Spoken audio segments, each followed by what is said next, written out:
In this presentation, we have to talk about eigenfunction of linear harmonic oscillator.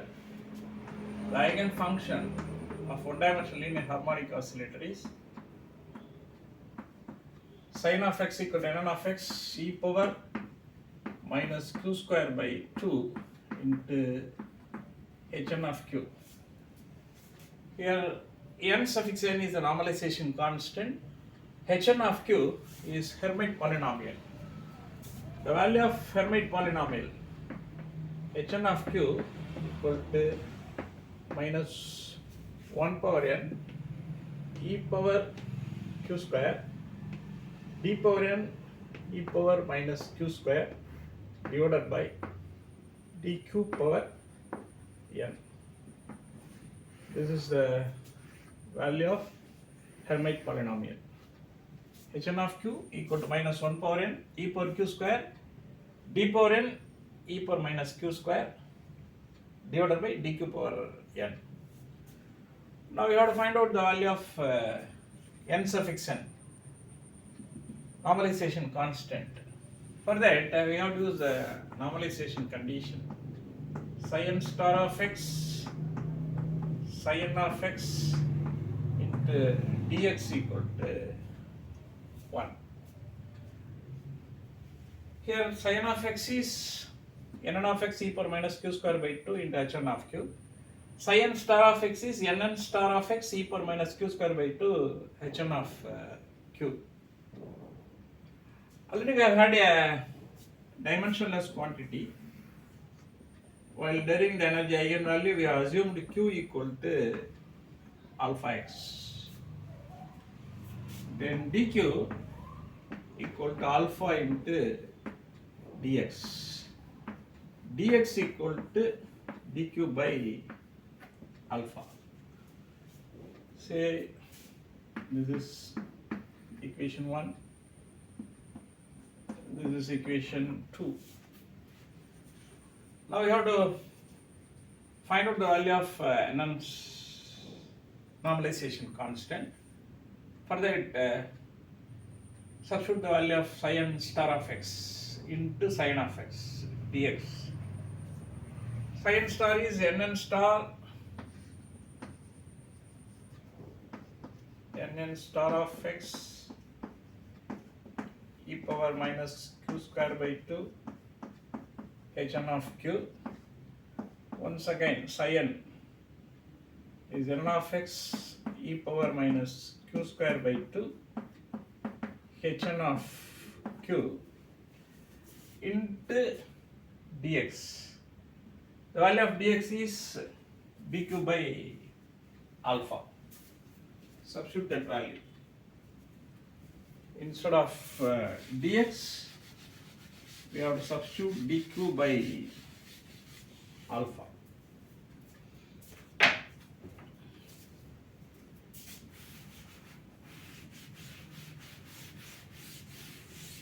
Say dx is dq by alpha, entire is equal to 1. nn star of x into nn of x is nn square, then minus infinity to plus infinity, e power minus q square into e power minus q square by 2. E power minus q square by 2 into e power minus q square by 2 is e power minus q square. Then hn square of q into dq. Bring this alpha here, whole divided by alpha equal to 1. This is the standard integral. The value of the integral is, that is, minus infinity to plus infinity e power minus q square hn square of q dq equal to 2 power n factorial root pi. This is the standard integral. Now we have to substitute the value of the integral here. Nn of x whole square by alpha 2 power n factorial root pi equal to 1. So this is equation 3. From this equation 3, we can get the value of n suffix n.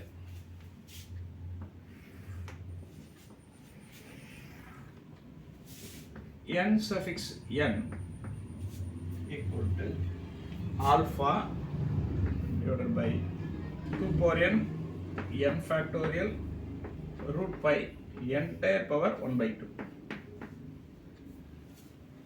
So you cross multiply alpha divided by 2 power n factorial root pi is the value of n square. N equal to, just we have to take the root. This is the value of normalization condition.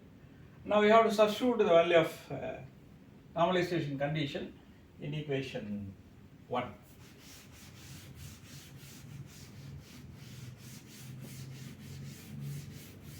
Normalization constant value is nn.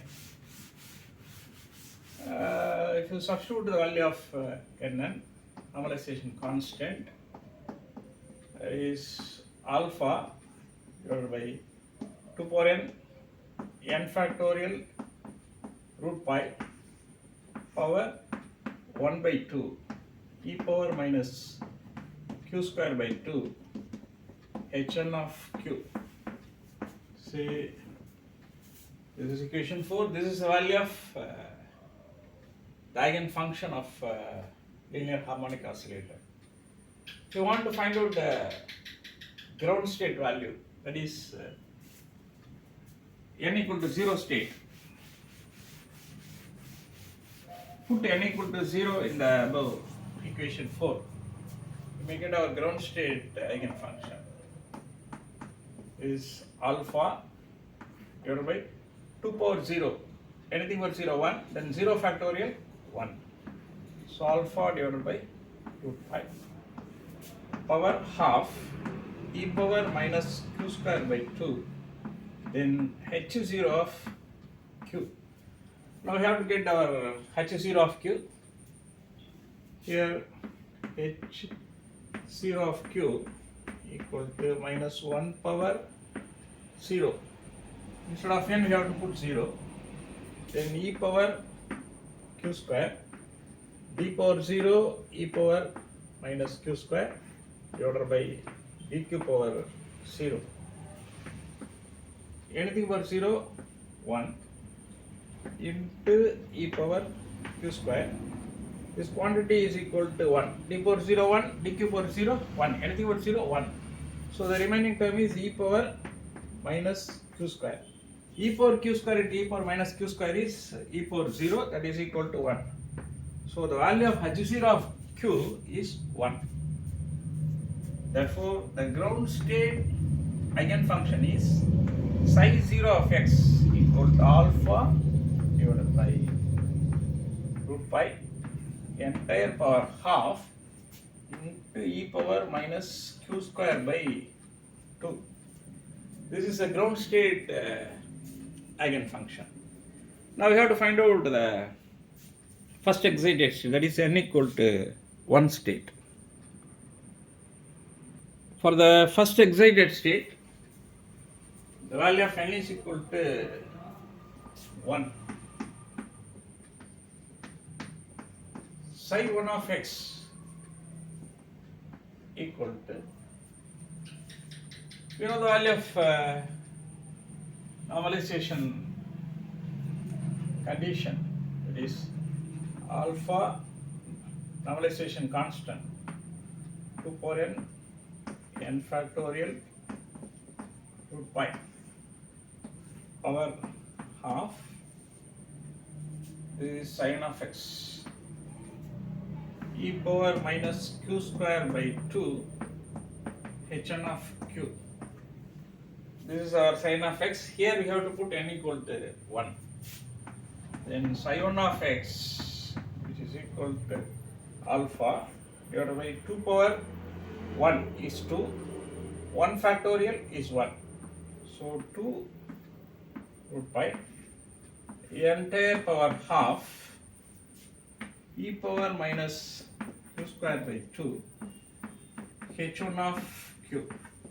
Now we have to find out the value of h1 of q. h1 of q equal to minus 1 power n equal to 1 e power q square d into e power minus q square divided by dq, because n equal to 1, d power 1 dq power 1 dq. This is equal to minus e power q square. If you differentiate e power minus q square, we can get minus 2q into e power minus q square. See, minus to minus plus 2q e power q square into e power minus q square. This is equal to 2q, because e power q square into e power minus q square is e power 0. E power 0, 1. So 2q. Therefore, the value of psi 1 of x is alpha divided by 2 into root pi power 1 by 2 e power minus q square by 2 into 2q. This is the value of psi 1 of x. Further, we may simplify. Bring this inside the root. This 2 is cancelled out. So 2 alpha divided by pi power half e power minus q square by 2.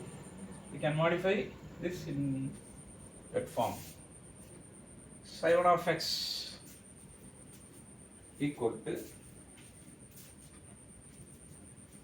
we may modify further.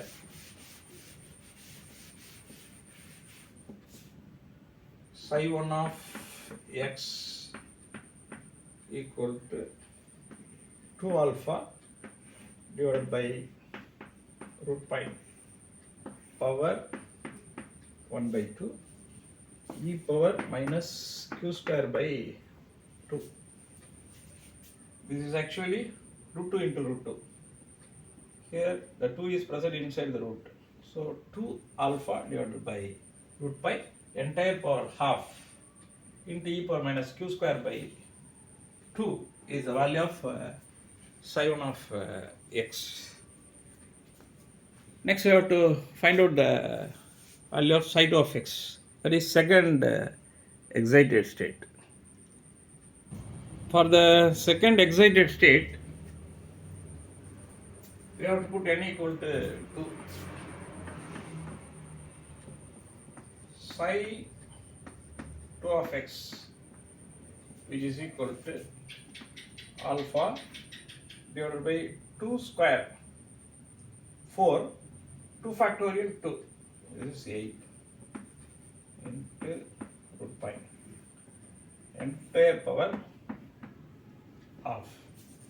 2 square 4, 2 factorial 2, 4 into 8 into root pi e power minus q square by 2 into h2 of q. Now we have to find out h2 of q. h2 of q, which is equal to minus 1 square e power q square d square e power minus q square divided by dq square. This is minus 1 square is 1 into e power q square. This is d by dq of e power minus q square. This is the meaning. 2 times you have to differentiate. This is equal to e power q square d by dq of e power minus q square is minus 2q e power minus q square. This is a first order differentiation. Now we have to go for the second order. Now we have to make the differentiation. h2 of q, which is equal to, write on this e power q square. Then we have to differentiate this. Two variables are present. This is u, this is v. First, with respect to q, we have to differentiate. So minus 2 into e power minus q square. Then write on this minus q as such. Differentiate this e power minus q square. If you differentiate e power minus q square, the answer is e power minus q square into minus 2q. So minus to minus plus 2q into 2q is 4q square.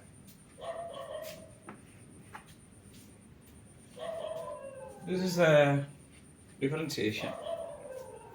Now we have to simplify this further. Now this is modified as e power q square is 4q square minus 2 into e power minus q square. Take this e power minus q square outside. 4q square minus 2 entire is multiplied by e power minus q square. See this e power q square into e power minus q square. So the value is 4q square minus 2. This is the value of h2 of q. Just we have to substitute the above equation. Just we have substituted the value of h2 of q. See here, h2 of q is 4q square minus 2. Alpha divided by 8 root pi entire power half e power minus q square by 2. h2 of q is 4q square minus 2.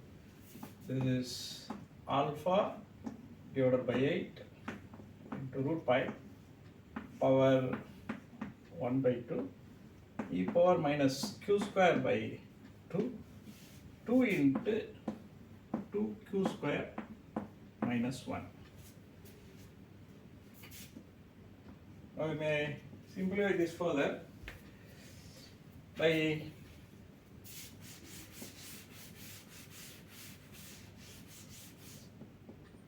psi 2 of x equal to, if you consider this 8 is present inside the root, this is actually 2 into 4. If you take 4 outside, that is 2. So 2 it cancel. Alpha divided by 2 into pi entire power half e power minus q square by 2 into 2q square minus 1. This is the value of psi 2 of x. That is the eigen function corresponding to the second excited state. See the curves. This is for ground state wave function. First excited state. This is for the second excited state. Y-axis indicates the probability density. X-axis represents the displacement. In all the cases, up to these dotted lines, the quantum oscillator is identical with the classical oscillator. But see this, beyond these dotted lines, say this region and this. The quantum oscillator exceeds the classical oscillator, which means that the quantum oscillator penetrates into the classical forbidden region. Read out this statement. The vertical lines show the limits at x equal to plus a and x equal to minus a. Is x equal to plus a and x equal to minus a, between which a classical oscillator with the same energy would vibrate. See, in between plus a and minus a, the function of the oscillator is similar to classical oscillator. But beyond plus a and minus a, we are having some region. Curve is extended beyond plus a and minus a. This indicates that the quantum oscillator penetrates into the classical forbidden region. Once again, read out this. The vertical line shows the limits at x equal to plus a and x equal to minus a, between which a classical oscillator with the same energy would vibrate. Quantum mechanically, we find that the harmonic oscillator slightly exceeds the amplitude A with an exponentially decreasing probability and penetrates into classical forbidden regions. Inside the classical forbidden regions, the quantum oscillator penetrates. That's the explanation for this curve. That's all about harmonic oscillator wave function.